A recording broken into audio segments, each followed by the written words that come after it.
In our previous discussion of social change, we focused on the meaning of social change and the characteristics of social change. Today, we want to move to another aspect of social change, and these are the types of social change and the drivers of social change. Sometimes we call them causes of social change or factors responsible for social change.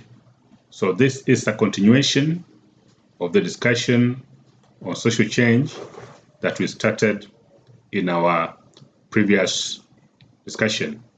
Welcome again once more on this part, on a discussion on this part of social change.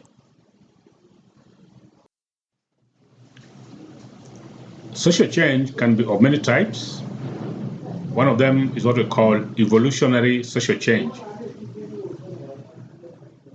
Evolutionary social change refers to those changes that take place gradually and over a long period of time. For instance, we can have change that take as many as 4, 5, or even an entire century. So changes that occur in society which move fairly very slowly and gradually and over a long period of time, we call them evolutionary social change. For example, if we want to trace the place of women rights movement over the years, these movements began much earlier, some as early as 1920s. And it was not until in the 70s, 80s, and even up to the year 2000 that much of the gains that women enjoy today in politics, in the social spheres, were realized. So it took fairly a long period of time for women to enjoy some of the rights that they started fighting for several decades ago. It should be noted, for instance, that previously women were not allowed to contest for a political office, to vote, or even engage in wage labor and even on property. So it took quite considerable amount of time, many years of agitation, of protests, of legislations for women to access or enjoy these rights. So the women's rights over the years has taken a considerable amount of time for them to be achieved. So the area of women's rights and what they enjoy today can be seen as one of the examples of evolutionary social change. It took a slow and gradual process over many years and through several protest movements around the globe to grant women most of the social and political rights they enjoy today. So that serves as an example of evolutionary social.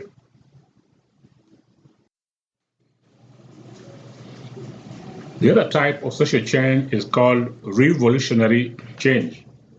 These are changes that are drastic, they are sudden, and they also occur in several sectors of society simultaneously. They largely operate on a large scale, and they seek to bring out dramatic or sudden change, which fundamentally results in a comprehensive restructuring of the society. For instance, the declining practices of levirate marriage, that is, wife inheritance, polygamy, and acceptance of male circumcision in some of the communities in Africa that never practiced it as a means, that never practices a means, rather as a rite of passage, was necessitated by the need to fight HIV/AIDS that emerged in early 80s. Indeed, some of these practices were identified by doctors as fueling HIV/AIDS and its spread in society. And therefore, it was important that some of these practices be abandoned or significantly reduced so that they could help in curtailing the spread of HIV/AIDS. So, by abandoning these practices, suddenly they served as examples of revolutionary changes because these practices, given the nature of the pandemic that society was fighting then, it was necessary that they abandoned immediately. So the change that occurred in these marital institutions were quite drastic, they were quite radical, and it affected quite a large spectrum of communities across the globe. And therefore, revolutionary changes occur due to pandemics, like we've seen cases where we're fighting pandemics, cases of political upheavals, and also in some instances, natural disasters. What it means is that pandemics, political conflicts or upheavals, as well as natural disasters, do not give society time to respond. And therefore, changes that are needed to effectively deal with them are normally sudden. They are drastic and sometimes quite comprehensive. So those changes that occur suddenly and in a drastic manner, we call them revolutionary changes. And they change societal structures and practices in a dramatic way, in a way that had never been witnessed before. They bring a completely new social order.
Another type of social change is what we call planned and unplanned change.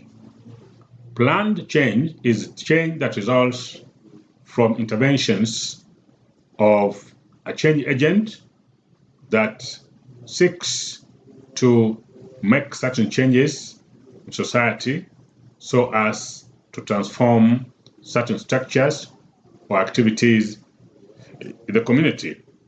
Change agent can be an institution, an individual, a government, or groups of people that have come together to effect change in society. Therefore, if institutions or change agents sit and plan and specify the types of changes they seek to address in society, then we call that one a planned change. It is normally done in response to some perceived problems in society. That these problems could be health related, could be environmental related, they could be those that centers around political instability or those that are around economic hardships, among others. For instance, in Kenya, the agitation and subsequent enactment for a new constitutional order which was promulgated in the year 2010, was planned change because the agitation and change agents that came both from the political field as well as the civil society organizations, including the church, they planned on the various steps to undertake, and they included demonstration and again later on consultations that led up to the establishment of committees that sought views from Kenyans and then came up with a new constitution. So the constitutional change that we experienced and which led or climaxed in the year 2010 can be seen or considered as planned change. But there are also changes that come without planning, and they take these changes they result from interventions. Rather, they do not result from interventions by change agent. They occur in response to either a change in population or global crisis. So there are also those changes that we experience in society, which we do so in response to emergencies or issues that are beyond a particular society, so that we do not have prior plans about these changes, but all the same, we embrace change as a means of addressing those challenges that society is experiencing. Therefore, change can be planned or it can be unplanned. Again, this is an area that we may take some time again in future to discuss more deeply.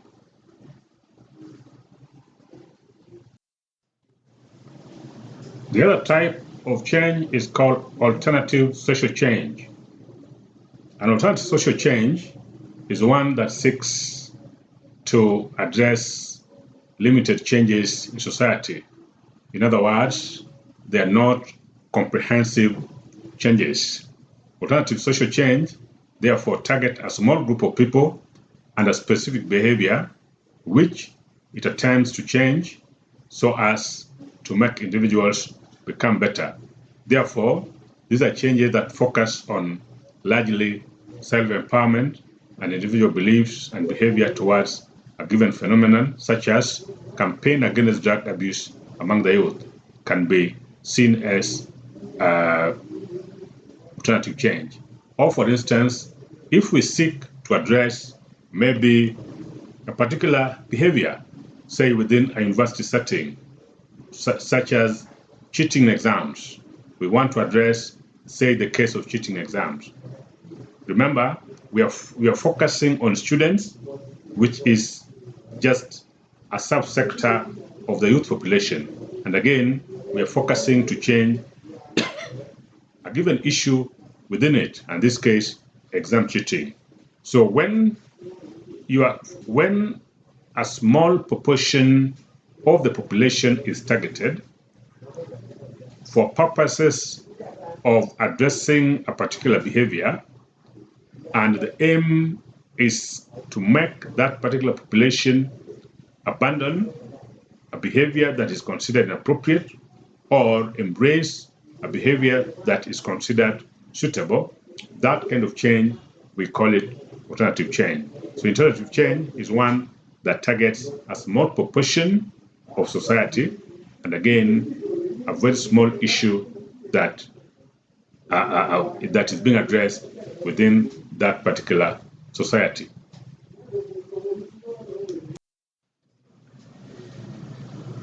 Let us now look at some of the drivers or causes of social change. One of the chief drivers of social change is called social movement. A social movement basically refers to the collective efforts to establish a new social order, which again seeks to bring social change. So that if, say, politicians, churches, the youth, and others come together, say, to fight for constitutional reform, then they form a movement and they work in a collective manner, we shall call that one a social movement. Therefore, the movements derive their motive from dissatisfaction with the prevailing social order and the hope of a new social order. Generally, when members come together to form a social movement, their coming together is informed by the need to rectify certain things that they feel are not working for the interest of the population. For instance, it could be a bad constitution that is seeking to allow president to serve for life, and therefore they feel that that one will undermine democracy.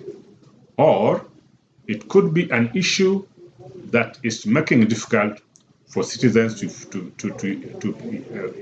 participate effectively in development, and therefore they might come together to agitate for change so that those barriers to citizen participation in development are overcome, and therefore citizens can freely engage and feel that they are part and parcel of their nation.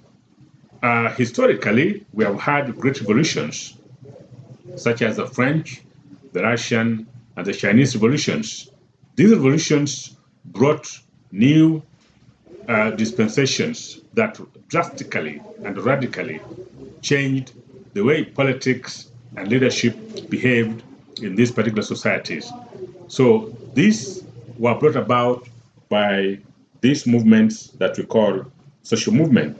Elsewhere, the struggle for independence and the fight for multi-party democracy in post-independent African countries, and also the change the constitution movement in many African countries, including Kenya, which began somewhere in the 1980s, throughout 90s, and then much of the success was gained after the year 2000, are also examples of social change that are driven by social movements. In a sense, therefore, social movement is a critical element when it comes to change and when it comes to social change. And that is why it is considered one of the key drivers of social change.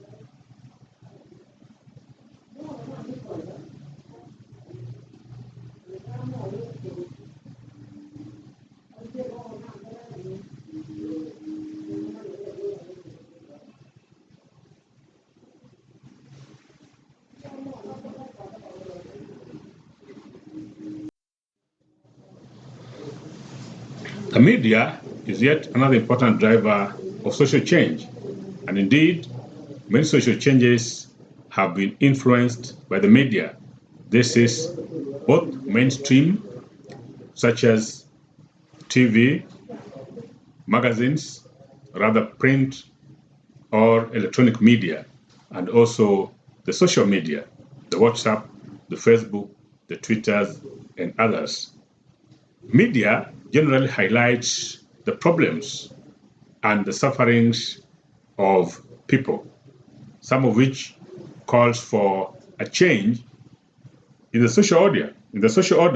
Media, therefore, make people aware of their problems, their rights, and what their demands. And all this inspire people to agitate for change. Media is capable of convincing people of the need for social change as a means of achieving a new social order. Indeed, most of the problems that are witnessed in society, we are able to know what is going on both within our own society and in other societies through the media. And therefore, media empowers us with knowledge and a high level of awareness that makes it possible for us to demand for change. So media is also very critical when it comes to change movement.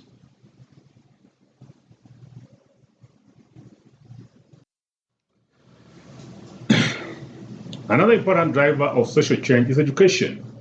Education is considered as a means of social change, largely because educated people are more conscious and aware of the functionality of the social systems. In other words, they are able to discern whether certain problems that exist in society are as a result of systems failures or not. And education also acts as a powerful force of social change since it provides knowledge which enhances people's ability to reason and to make proper judgment regarding certain issues.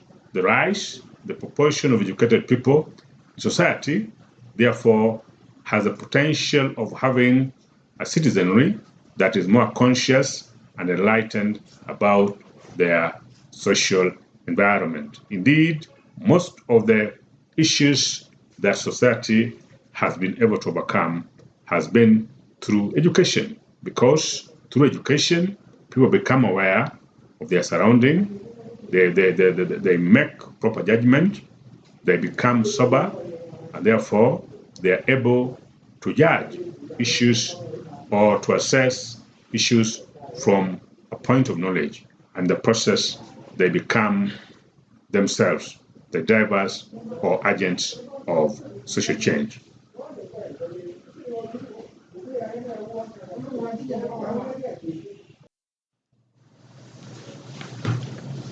Technology is yet another important driver of social change. Technological changes, including those in the field of innovation and inventions, have also been noted as being extremely instrumental in driving social change. And because of that, it is considered also as an important catalyst for social change. For example, technological advancements in the area of communication and transport in Kenya and globally have resulted in increased contacts between people of different cultures. It is quite easy to travel to Europe and other parts of the world, and through contacts, we are able to engage and embrace certain habits or practices that we find beneficial. So technological advances have made work easier. Life has also become fairly luxurious and availed sufficient resources to support different lifestyles.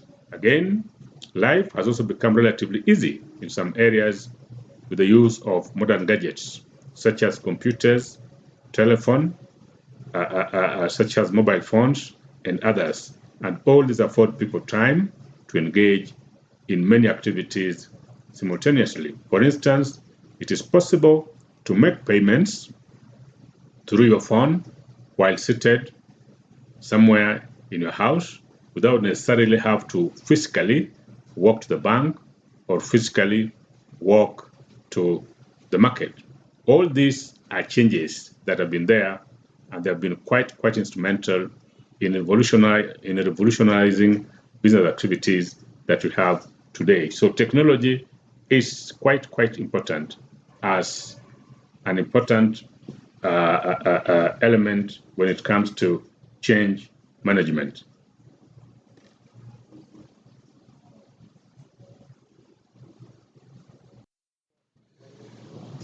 The other factor that is responsible for social change in many societies is religion. And religion has historically been an impetus for social change, especially through what we call liberation theology. Liberation theology discusses theology from the point of view of the poor and the oppressed, and also combines Christianity with political activism. It uses the church to promote social change through political arena, and as such, it is seen as an attempt to reduce or eliminate social injustice, discrimination, and poverty. It also involves the emancipation of the poor, the marginalized, or the oppressed, and the removal of obstacles limiting their ability to develop with dignity. When we look at Kenya, for instance, much of the progress that Kenya has seen in the area of democracy is traceable to the activities of the religious leaders, the likes of Manasseh Kuria, the former head of the Anglican Church, Timothy Njoya, Alexander Muge, among others. They played critical roles in agitating for democracy, multi-party democracy, and later on in constitutional reforms. Again, we also know that some of the retrogressive cultural practices, such as early marriages, wife inheritance, female circumcision, among others, religious organizations or the churches have been opposed to them. And in the process, they have helped a lot in terms of initiating social changes at societal level. So religion is an important instrument or medium through which society has experienced a lot of social change.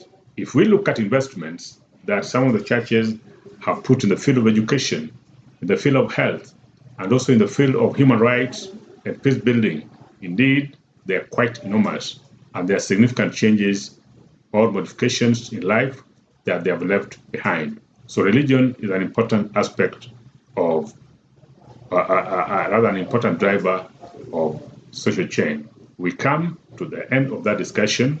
Kindly note down any issue that you find not clear or not adequately explained so that we can have time and look at it during our normal classes. Thank you so much.